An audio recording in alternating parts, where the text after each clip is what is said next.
reason that Venezuela was called El Dorado, the city of gold, because there is unbelievable natural wealth in the ground.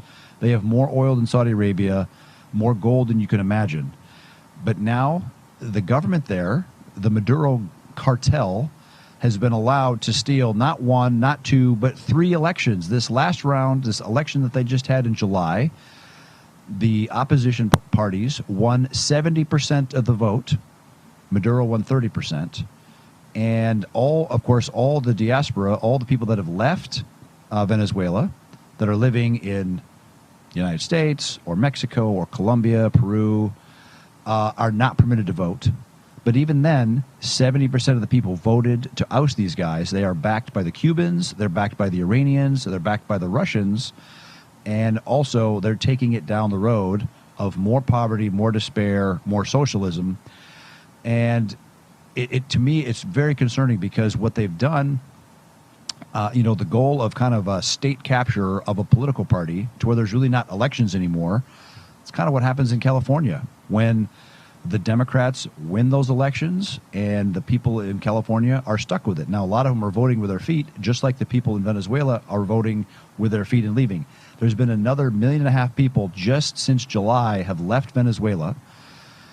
Trump is right to complain about Venezuela, because they've literally sent all their murderers. They emptied their prisons and sent them as illegals up in the United States. You have the Tren de Aragua gangs active in New York and Colorado. They took over some apartment buildings recently. It's just a mess. And I actually, after the election, I trolled Maduro by posting on X his wanted poster, because he's actually wanted for drug trafficking. There's a $15 million bounty. I said, if Biden and Harris want to support justice and actual democracy in Venezuela, they should up the bounties of these wanted criminals, of him, of Maduro, his interior minister, Cabello, and some others, and just up the bounties to $100 million apiece.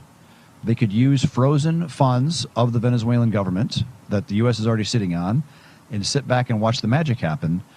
They didn't do that, but it's really gone viral in Venezuela. They're really hoping people from America, people from freedom-loving countries will help them get rid of this Marxist socialist gang that is now fully oppressing the country, having rejected 3 elections where they lost, and now staying in power. The Cubans literally flew hundreds of additional security agents into the country. The Iranians are there in force, as are the Chinese. So it's the Monroe Doctrine is definitely dead by the United States allowing this kind of nonsense to continue. And it does affect us, because it pushes more and more people from Venezuela into the United States. Some are great, some are not so great.